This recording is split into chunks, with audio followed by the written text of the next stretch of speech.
La verdad que es un placer nuevamente dar inicio a este segundo día del segundo simposio internacional de oncología organizado por el CECAC. Así que, bueno, quiero presentar a la doctora Claudia Wilson. La doctora Claudia Wilson es especialista en tumores mamarios. Ella está dentro de la unidad de tumores de mama del Hospital Militar, es la jefa de esta unidad. Nosotros estamos divididos por unidades en el servicio y la experiencia que tiene la doctora Wilson es impresionante. Así que, bueno, le damos la bienvenida a la doctora y presentamos su charla. La sala, perfecto, continuar. Okay. Muy bien. Ahí está.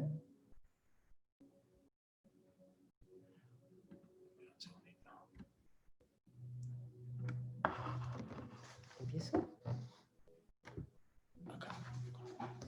Bueno, buenos días. Yo soy la doctora Wilson. El tema que nos reúne hoy es hablar de la quimioterapia neoadyuvante como cambio de paradigma en el tratamiento inicial del cáncer de mama. Tenemos problemas tecnológicos. Bueno, ¿cuáles son los criterios racionales para su uso?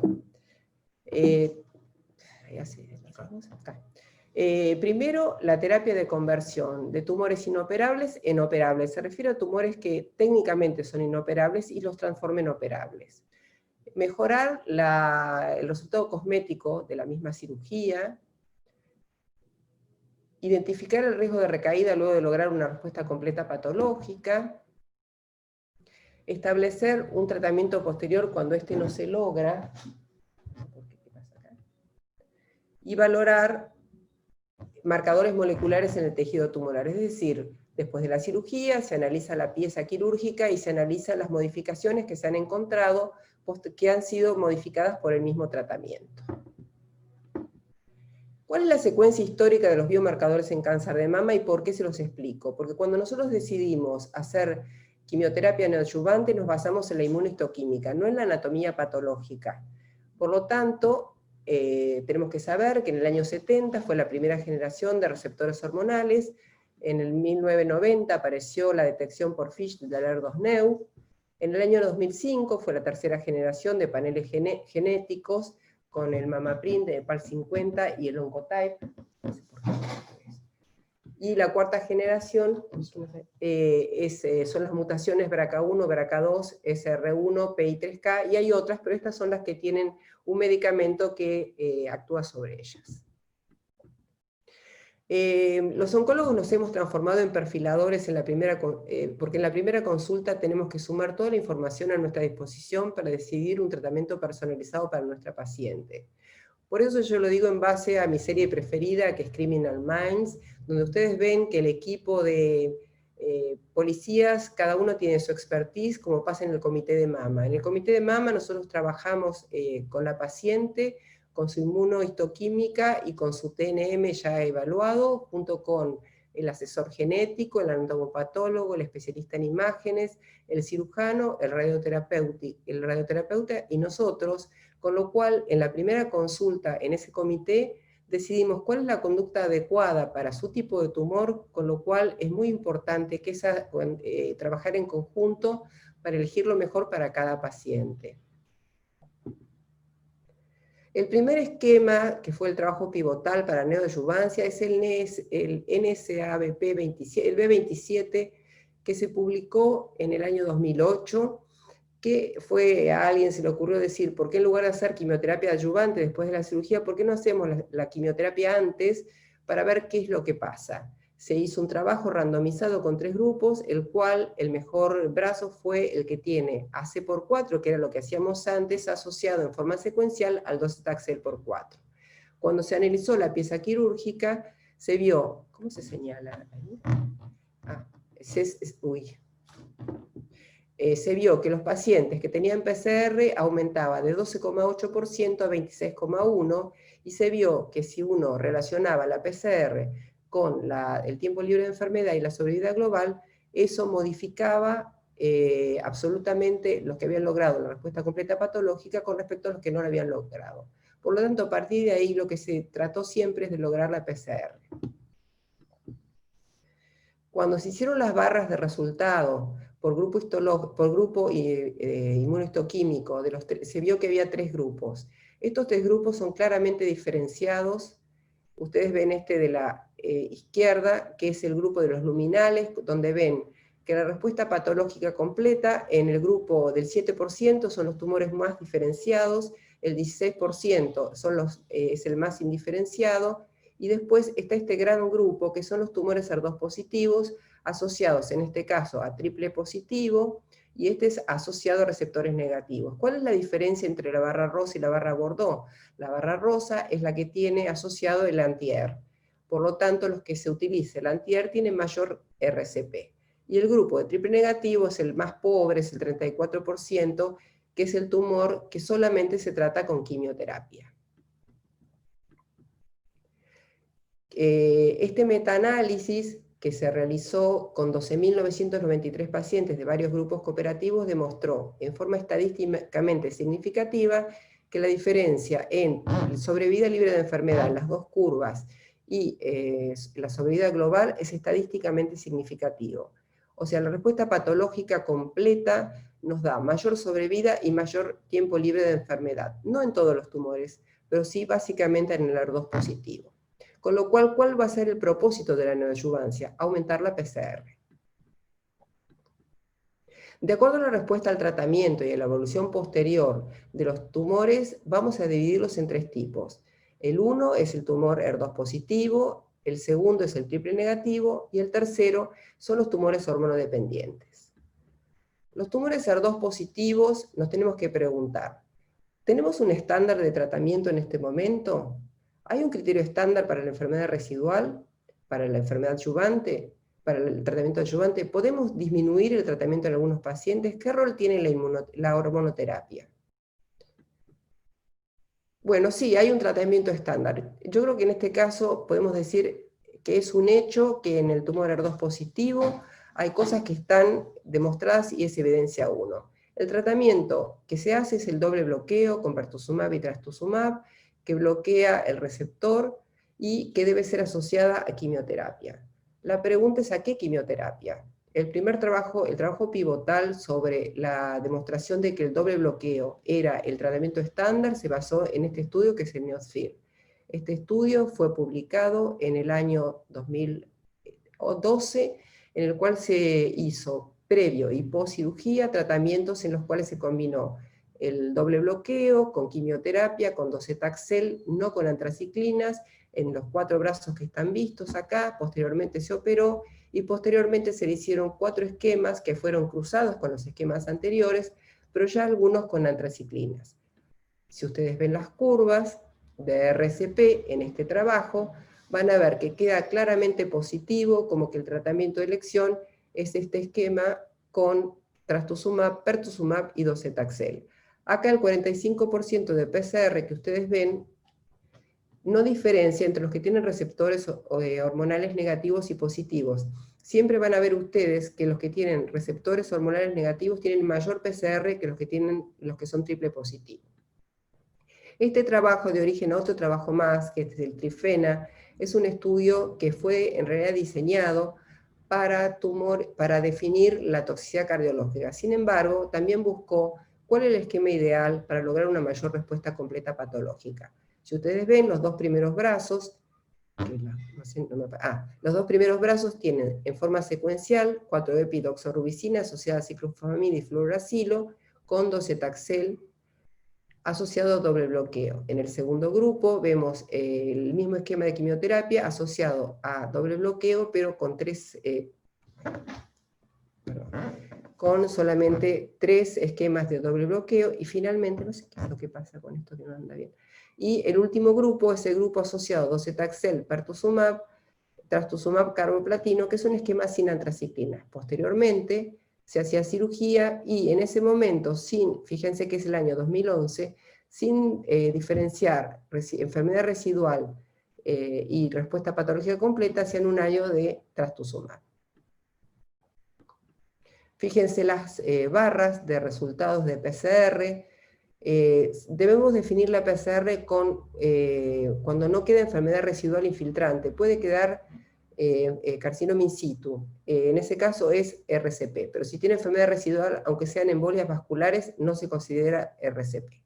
Como vemos en el esquema con docetaxel carboplatino asociado a doble bloqueo, el porcentaje es francamente positivo. Sin embargo, no es para despreciar los esquemas con antraciclinas, los cuales demuestran que hay una PCR muy alta. Sin embargo, hay un trabajo que es el TRAIN-2, que no lo puse acá, pero es para que lo sepan, donde se compara el esquema con antraciclinas versus esquemas con docetaxel para ver la no inferioridad del esquema sin antraciclinas. Se demuestra en ese trabajo que no hay inferioridad en cuanto a la RCP, pero lo que sí se ve es que a largo plazo la toxicidad cardiológica es mayor en los esquemas donde asocian antraciclinas, que es tóxico sobre el músculo cardíaco, más trastuzumab, que es tóxico sobre la fracción de eyección. Por lo cual, en general, uno elige este esquema, pero no está mal elegir un esquema con antraciclinas. Finalmente, la pregunta de si hay un tratamiento para la enfermedad residual, sí. En San Antonio el año pasado se presentó este trabajo, el Catherine, que es el NSABP B50, donde se compara el tratamiento adyuvante cuando hay enfermedad residual con trastuzumab versus TDM1. El TDM1 ustedes ya lo conocen, es una molécula conjugada donde se asocia el trastuzumab que actúa sobre el receptor al LR2 asociado a la entancina, que es un quimioterápico que se internaliza y actúa inhibiendo la polimerización de los microtúbulos, con lo cual logramos una respuesta mayor al trastuzumab solo. Por lo tanto, el esquema que nosotros vamos a usar y que demostró en San Antonio que era de mayor utilidad es el esquema que muestra 14 ciclos de TDM1 versus un año de trastuzumab. La curva que nosotros vimos en San Antonio fue esta, que es que a 3 años de seguimiento la sobrevida libre de progresión era de 88,3 versus 77%, y que disminuía con un hazard radio de 50% la posibilidad de recaída en un 50%. Por lo tanto, este es el esquema, está aprobado ahora en la Argentina y ya estaba aprobado el año pasado en Estados Unidos para las pacientes con enfermedad residual después de hacer neoadyuvancia. Finalmente, el post-Catherine sería ¿qué hacemos? ¿Cuál es el algoritmo de tratamiento en los pacientes SER2 positivos? Que en realidad son los pacientes que más gratificaciones nos dan en cuanto a la neoadyuvancia. Los pacientes a los que hacemos neoadyuvancia son los pacientes a partir de 2 centímetros con ganglios negativos, a los cuales les hacemos el esquema de neoadyuvancia que nosotros decidimos, posteriormente hacemos cirugía y tenemos 2 opciones. Tener enfermedad residual, en los cuales claramente sabemos que el esquema estándar es el TDM1 por 14 sesiones, y después tenemos los que hacen PCR. Y acá hago una salvedad. Los que hacen PCR, el esquema el doble bloqueo es el Affinity. El Affinity se presentó en el año 2017 en ASCO, donde se vio que había un 7% traccionado por los pacientes, receptores negativos y ganglios positivos. En San Antonio este año pasado se presentó el mismo trabajo con un seguimiento 2 años más, donde se vio que ese porcentaje del 7% había bajado al 4% traccionado por el grupo de ganglios positivos. Con lo cual, si logramos la PCR, tenemos que abrir una flecha más donde ponemos que los pacientes que tienen T1, T2, T3, sin ganglios positivos, hacen trastuzumab por un año, y los que tienen ganglios positivos hacen el doble bloqueo, o sea, el Affinity, con trastuzumab, pertuzumab por un año. Bueno, y ahora pasamos al cáncer de mama triple negativo, que sería el malo de la película. ¿Por qué? Porque tiene receptores hormonales negativos, tiene HER2/neu negativo, y es un tumor que solamente se puede tratar con quimioterapia hasta el día de hoy. Se presentó en el Educational de este año, en el mes de agosto, un metaanálisis con 27.000 pacientes, en los cuales, analizando la PCR y el tiempo libre de enfermedad, lo que se vio es que a 5 años, los pacientes que habían logrado PCR, el 90% estaba vivo, y el 50% de los que tenían enfermedad residual. Claramente lo que muestra esto es que tenemos que lograr PCR en estos pacientes para aumentar el tiempo libre de enfermedad. Los resultados de sobrevida no se condicen con la PCR, ¿por qué? Porque esto es un metaanálisis Por lo tanto, no tiene un seguimiento suficiente como para decir en forma robusta que la sobrevida es subrogante de la PCR. Sin embargo, lo que sí podemos saber es que la finalidad de ahora en adelante de todo lo que yo les voy a presentar en triple negativo es para aumentar la PCR. También se presentó un metaanálisis en el cual uno se pregunta, ¿existe un tratamiento estándar para los tumores triple negativos? Sí. Existe un tratamiento estándar para los triple negativos con un metaanálisis de 12.993 pacientes que demuestra que el esquema AC por 4 más paclitaxel por 12, que también puede darse con AC por 4 en dosis densa y paclitaxel cada 21, donde la PCR es del 35%. Baja, es decir, hay un 65% de pacientes sobre los cuales trabajar con enfermedad residual. Pero sabemos que lo estándar hasta el día de hoy es esto. ¿Qué sabemos del triple negativo? Cuando hablamos de triple negativo es por inmunohistoquímica.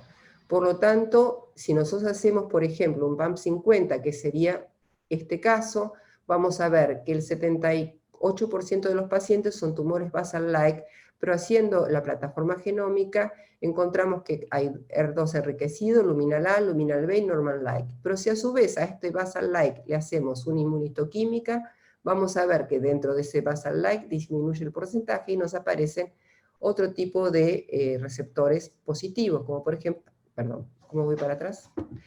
Por ejemplo, ER2 positivo, luminales A y luminales B. Por lo tanto, estamos tratando una bolsa de tumores totalmente diferentes.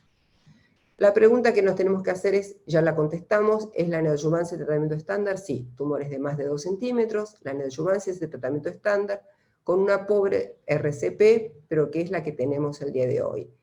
Nos preguntamos qué rol tienen, qué rol tienen los platinos, qué rol tiene la inmunoterapia, qué rol tiene el tratamiento anti-target y si hay un tratamiento adyuvante para la enfermedad residual del 65%. Bueno, ahí vamos a la primera pregunta. Este es un tratamiento, todo lo que les voy a mostrar ahora es lo que se está haciendo. Este es no se olviden que los pacientes triple negativos son un 15% de los tumores de mama, de los cuales un porcentaje de un 10 a un 15% tienen mutaciones del BRCA. Este es un trabajo con talazoparib, solamente sin quimioterapia, donde después de 6 ciclos se opera, y la respuesta completa patológica es del 52%. Es un trabajo muy pequeño de 20 pacientes, pero si lo que estamos buscando es aumento de la PCR, en este caso podemos ver que el tratamiento anti-target aumenta la PCR. Esto es un trabajo que muestra el GEPAR-6 del grupo alemán de von Biscuit. Es un trabajo que trata de evaluar la importancia en la PCR de la utilización del carboplatino. En este caso, el carboplatino está asociado a 2 drogas, a paclitaxel y doxorubicina liposomal, una con carboplatino y otra sin carboplatino. Se hace el tratamiento y posteriormente se hace la cirugía. Por supuesto, el primario endpoint es la PCR. Había 2 grupos, un grupo era con ER2 positivo, receptores negativos, y el otro grupo era triple negativo. Como ustedes ven, en este primer grupo no hay diferencia, y en este segundo grupo la diferencia de PCR es muy baja. Por lo tanto, no se cumple con, no es estadísticamente significativo, sino simplemente aumenta un poco la PCR. Otro trabajo es este grupo que se llama ADAPT, que es un trabajo que se llama Umbrella, porque tiene 3 grupos incluidos. Este es el tercer grupo. Los otros 2 grupos es un grupo con ER2 positivo y el otro grupo es receptores hormonales positivos. Este grupo, la característica que tiene es que es un estudio dinámico, donde ustedes ven que se hace una biopsia basal, se hace otra a las 3 semanas y se hace otra a las 12 semanas y finalmente la cirugía utilizando nab-paclitaxel más gemcitabine versus este esquema asociado a carboplatino. Se hace el tratamiento y finalmente se opera. El resultado de la anatomía patológica es muy interesante en 2 sentidos. Primero, si ustedes ven, la respuesta completa patológica en los pacientes que reciben carboplatino es superior a la que no lo recibe, 45,9 versus 28,7. Pero en este grupo, que son los rápidos respondedores, que ustedes lo evalúan con la biopsia que le van haciendo, y que en la clínica lo vemos cuando vemos a las pacientes entre esquema y esquema, los rápidos respondedores tuvieron una PCR final mayor en las que usan carboplatino de 52,8, superior al porcentaje anterior, pero también mejoró en el grupo que no hizo carboplatino, fíjese, 36,1. con lo cual se beneficiaron los dos grupos. A su vez, se hizo un análisis de X67, que es un marcador del cual les voy a hablar más en los luminales, y se vio que ese X67 disminuía rápidamente los rápidamente respondedores. En este esquema, entonces, demuestra que el carboplatino aumenta la PCR.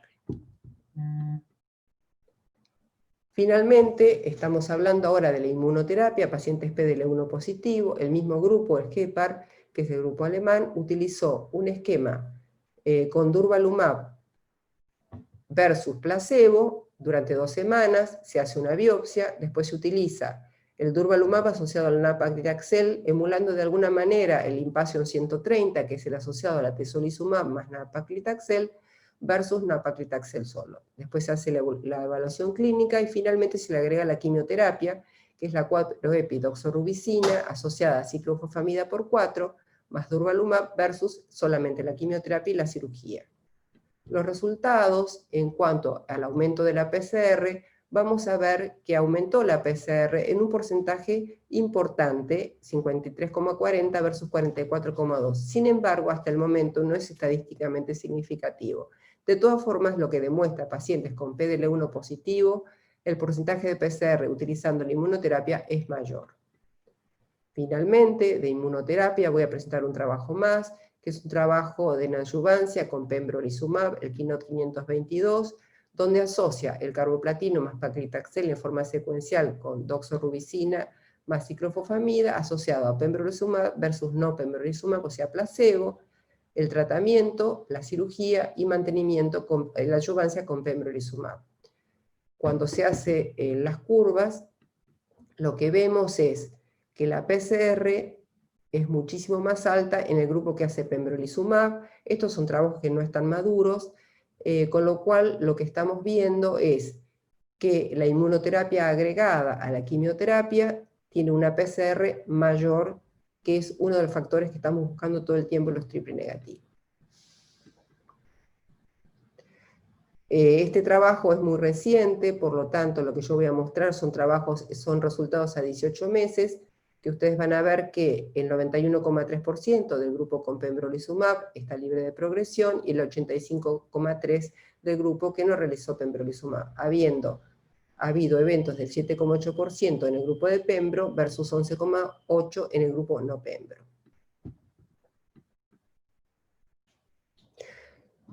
Y finalmente, ¿qué otra cosa le podemos agregar a estos tumores en cuanto a drogas, mutaciones que sean targeteables con respecto a drogas que ya conocemos? El 90% de los tumores triple negativo tienen mutaciones. Estas mutaciones, como la PI3K, el mTOR, tienen drogas, el alpelisib, el everolimus, en este caso los inhibidores PARP, que se pueden asociar a quimioterapia, con lo cual estamos agregando drogas a las ya conocidas, ya que sabemos que el esquema de tratamiento es solo con quimioterapia. Agregando estas drogas tenemos la posibilidad de aumentar la PCR, con lo cual aumentaríamos el tiempo libre a la progresión.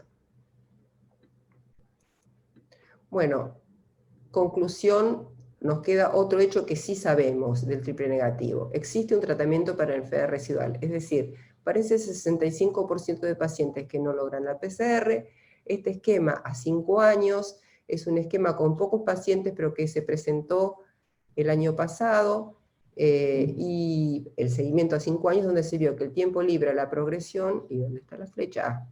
A 5 años es de 74,1 versus 67,7, y la sobrevida global 89,2 versus 83,9. Este es el GREATEX, es capecitabine por 6 a 8 ciclos posteriores a la cirugía en pacientes que no lograron la PCR. Es estándar, está aprobado por la FDA, en la Argentina es estándar también.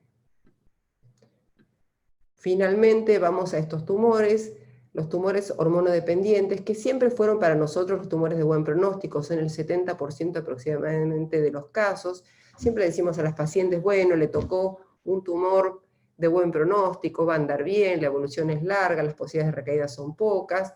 Sin embargo, también se dan los casos en que tenemos que hacer quimioterapia neoadyuvante. Este es un ejemplo de un estudio que se presentó en el año 2008, que es con el Recurrence Score del Oncotype. Se trató de ver si pacientes, por supuesto no son estadios 1, son estadios avanzados, con un recurrence score bajo, que es este caso, se vio que con docetaxel como neoadyuvancia no se logra PCR. En la medida que el recurrence score sube, perdón, el recurrence score sube, si ustedes lo miran, que son las rojas, las imágenes rojas, son los que logran PCR. Lo que se ve es que el bajo recurrence score no nos da posibilidad de lograr PCR. Sin embargo, y ahí viene el tema, primero, dijimos que la neoadyuvancia tiene el mismo criterio para todas las neoadyuvancias, que es transformar lo quirúrgico en no quirúrgico. Sin embargo, la falta de PCR no condiciona la evolución de la paciente, a diferencia de los dos tumores anteriores. La falta de correlación hace que por ahí tengamos que agregar nuevas drogas a la neoadyuvancia. A su vez, la medición temprana del Ki67, y acá es muy importante que tengan en cuenta este marcador predictivo durante el tratamiento. La medición del Ki67 nos marca la futura evolución de la paciente. Y hay correlación entre el valor de los receptores hormonales y la respuesta a la hormonoterapia neoadyuvante.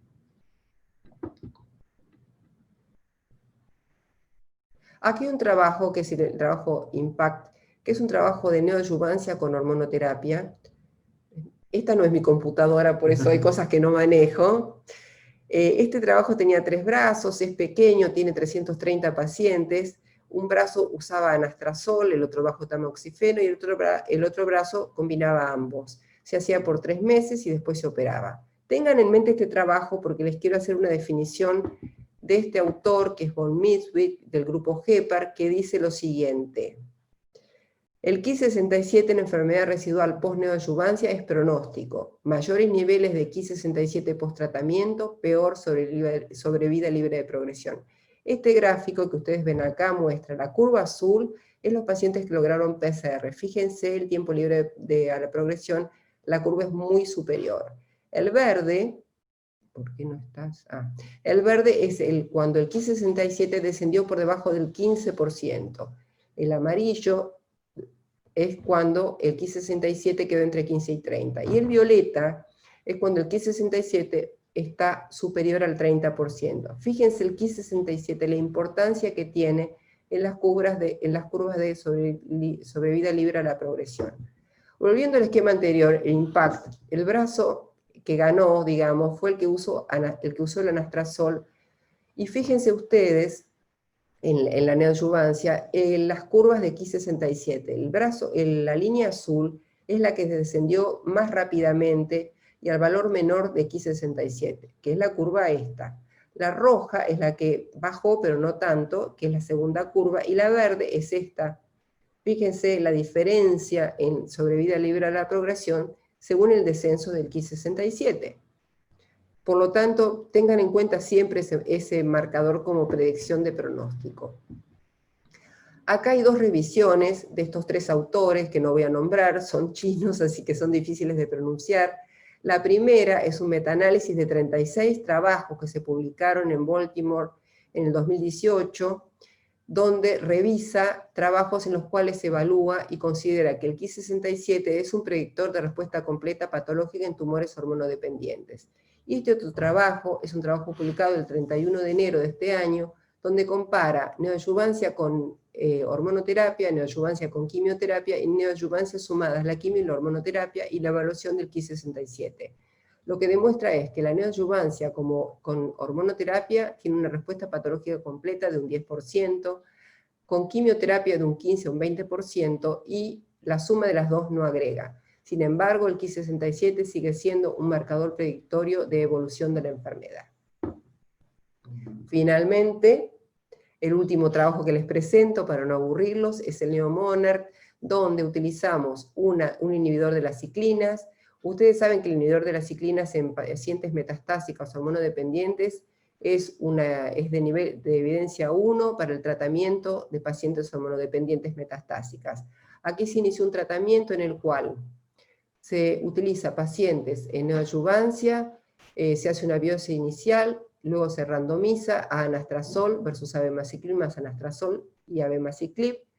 Durante 2 semanas se vuelve a hacer una biopsia y posteriormente se pasa a abemaciclib más anastrozol, se vuelve a hacer una biopsia y se opera. Los primeros publicaciones muestran que los 2 brazos que utilizan abemaciclib, el 90% disminuyó el Ki-67 en las primeras semanas en la primera biopsia, y los que, versus el anastrozol solo. Y los que hacen el esquema con doble tratamiento, en 2 semanas logran una disminución del Ki-67 al 2.7%. Estamos hablando del marcador predictivo de evolución, con lo cual es un trabajo muy promisorio.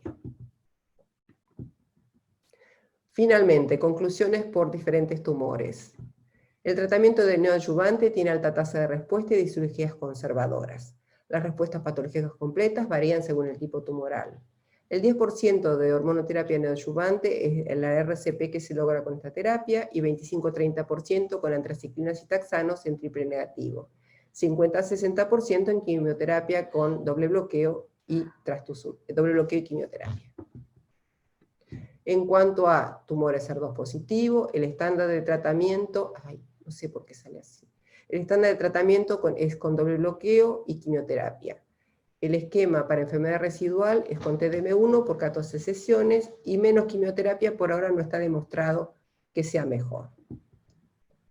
En cuanto a triple negativo, lo que sabemos que para la enfermedad residual ha demostrado la capecitabine en el esquema Criotex, que aumenta el tiempo libre a la progresión. Por lo tanto, nos preguntamos si la quimioterapia adyuvante debe incluir capecitabine.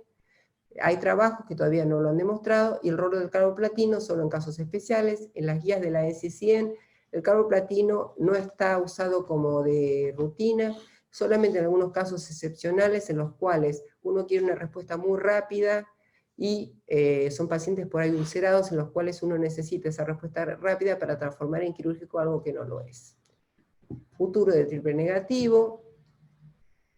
Se necesitan protocolos de investigación que aumentan la RCP, ya hablamos de los inhibidores PARP, hablamos de los inhibidores de la inmunoterapia, y estudiar la enfermedad residual para tener más información que permita estrategias adicionales contra nuevos targets en la terapia neoadyuvante. Y en cuanto a tumores hormonodependientes, sabemos que no queda clara la relación entre la respuesta a la neoadyuvancia y los beneficios a largo plazo, ya que son tumores de evolución indolente y de larga evolución. La medición del Ki-67 en forma seriada durante la neoadyuvancia nos puede dar información pronóstica durante el tratamiento, ya que nos permite evaluar el tumor in situ. ¿Por qué? Porque al no haber respuesta completa patológica importante, siempre nos queda una pieza a la que podemos analizar. Y tenemos que evaluar tratamientos con nuevos agentes como las ciclinas, que aumentan la velocidad de disminución del Ki-67 para mejorar todavía aún más la evolución de estas pacientes. Finalmente, y esto es una opinión mía, la neoadyuvancia para mí ha demostrado que es un cambio de paradigma en el tratamiento inicial del cáncer de mama. Creo que los oncólogos realmente nos hemos transformado en perfiladores de los tumores mamarios. Si nosotros no elegimos la terapia correcta en el Ateneo de Mama, siempre consultando, nunca tomando la decisión solos en el consultorio, podemos cometer errores. Esos errores los van a sufrir nuestros pacientes porque les vamos a cambiar la evolución de su enfermedad, pudiendo elegir un tratamiento específico para ellos que les beneficie. Y finalmente, el cáncer de mama con los tratamientos secuenciales de neoadyuvancia, cirugía, radioterapia de adyuvancia. Me recuerda esta imagen mitológica. Por ejemplo, son esas cenizas las que permiten que reaparezca la enfermedad. Creo que el futuro de la neoadyuvancia es agregar drogas que permitan aumentar la PCR y logren, en el caso del sistema nervioso central, utilizar drogas que esterilicen ese santuario farmacológico para, no digo lograr la curación, pero sí aumentar el tiempo libre de enfermedad y aumentar la sobrevida global. Sí, pues vienen preguntas. Muy bien, muchísimas gracias, doctora. Tenemos varias preguntas. Vamos a abrir el chat de preguntas. La primera pregunta, doctora, que surge acá es, primero pensar si tenemos una paciente joven con un cáncer de mama triple negativo, un tumor aproximadamente de 4 centímetros. ¿Cómo la tengo que abordar, además de planificar la neoadyuvancia? ¿Cuál sería la forma correcta de abordar a esta paciente? Yo pienso que en pacientes jóvenes con tumores triple negativo, nosotros tenemos que, cuando yo dije de perfilar las pacientes, me refiero a tener toda la información posible. Una paciente tan joven, triple negativo, tenemos que estudiar si tiene una mutación BRCA.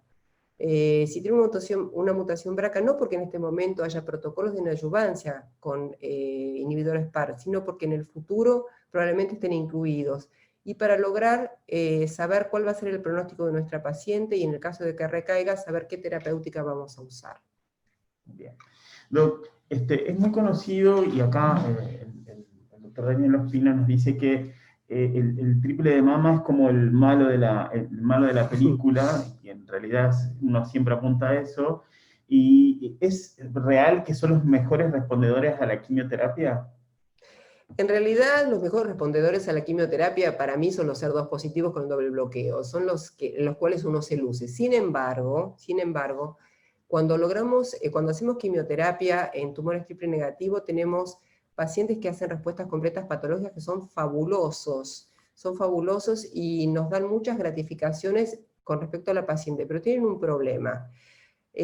Sabemos que los pacientes triple negativos, así como los SER2 positivos, tienen una mayor incidencia de recaída del sistema nervioso central. Entonces, a veces nos adelantamos un poco a festejar cuando logramos esas respuestas completas patológicas con quimioterapia, porque a veces los pacientes recaen en el sistema nervioso central y son pacientes prácticamente inmanejables. Muy bien. Doc, siguiendo la línea de las pacientes jóvenes, ¿no? Y en pacientes con tumores triple positivos, ¿sí? Al momento de abordarlas, ¿cómo protegemos su deseo de paridad, más si son siendo premenopáusicas, por supuesto? En pacientes premenopáusicas, nosotros siempre en interrogatorio, además de hacer el asesoramiento genético, tenemos que proteger su deseo de paridad, de tal manera que podamos, tenemos varias, o sea, tenemos preservación de óvulos con diferentes métodos, que no es mi tema, con lo cual yo mando a la gente de ginecología para asesoramiento, pero siempre tenemos que tener en cuenta eso y además preservar los ovarios haciendo una inhibición del eje. Nosotros hacemos inhibición del eje con factor LHRH, con goserelin, con lo cual sabemos que van a entrar en quiescencia esos ovarios, con lo cual no vamos a limitar la toxicidad de la quimioterapia. Doctora, ¿usted cree que sí o sí debe incluirse en el equipo de tumores de mama al asesor genético, o todavía es algo que hay que replantearlo o seleccionar muy bien a los pacientes? No, yo creo que en el equipo, en la unidad de mama tiene que estar el asesor genético, sobre todo para las pacientes premenopáusicas, es decir, y en las pacientes posmenopáusicas para estudiar la historia familiar, porque sabemos que las pacientes con cáncer de mama, algunos son esporádicos, pero hay mucha incidencia de tumores de tipo familiar, en los cuales tenemos que ver y estudiar si existe la mutación BRCA o alguna otra mutación, como la P53, en la cual pueden ser englobados en grupos síndromes hereditarios, con los cuales sabemos que tenemos que estudiar a toda la familia, porque creo que el asesoramiento genético en cáncer de mama es muy importante, y creo que el asesor genético tiene que estar. Dos últimas preguntas. ¿Qué sabor le dejó el impacto de la inmunoterapia en cáncer de mama? ¿Tiene lugar? ¿No tiene lugar? Bueno, en el ESMO de la semana pasada se presentó el Limpation 130, que fue interesante porque fue el primero que dio aumento de la sobrevida en los pacientes que hacían el Limpation 130 con nab-paclitaxel y atezolizumab, con lo cual, a pesar de que son tumores de mal pronóstico, el triple negativo, que el PDL1 positivo no es tan frecuente, pues es el primer trabajo que demuestra que la inmunoterapia aumenta la sobrevida en tratamiento con inmunoterapia, en este caso atezolizumab y nab-paclitaxel, siendo negativo el Limpation 131, que es con paclitaxel. Muy bien. La última pregunta, y algo que es tan controversial, que es ¿hasta qué punto, hasta qué edad tratamos a las pacientes? Es decir, si yo tengo una paciente añosa, por ejemplo, pongamos un tope de 90 años de edad, triple positiva, ¿hacemos neoadyuvancia? ¿Qué tratamiento podemos ofrecer? ¿O usted dice a esa paciente no la tratamos? Justamente tengo una paciente de 96 años, que es triple positiva. La paciente se negó a hacer el tratamiento quirúrgico y bueno, no es lo, digamos, no es lo ortodoxo, pero lo que estoy haciendo con ella es la neoadyuvancia con hormonoterapia asociada a trastuzumab solo. No me animo a hacer el doble bloqueo, por más que tiene una buena función cardiológica, y ha tenido respuesta parcial, pero ha tenido respuesta parcial por lo menos hasta convencerla de que se opere. La hormonoterapia neoadyuvante justamente está elegida para pacientes añosas, y el doble bloqueo por ahí uno no se anima, no son tantas las pacientes, por lo tanto son casos excepcionales que se tienen que discutir en comité. Bueno, muchísimas gracias, doctora. La verdad que el capítulo de mama fue muy interesante. Felicitaciones de toda la audiencia.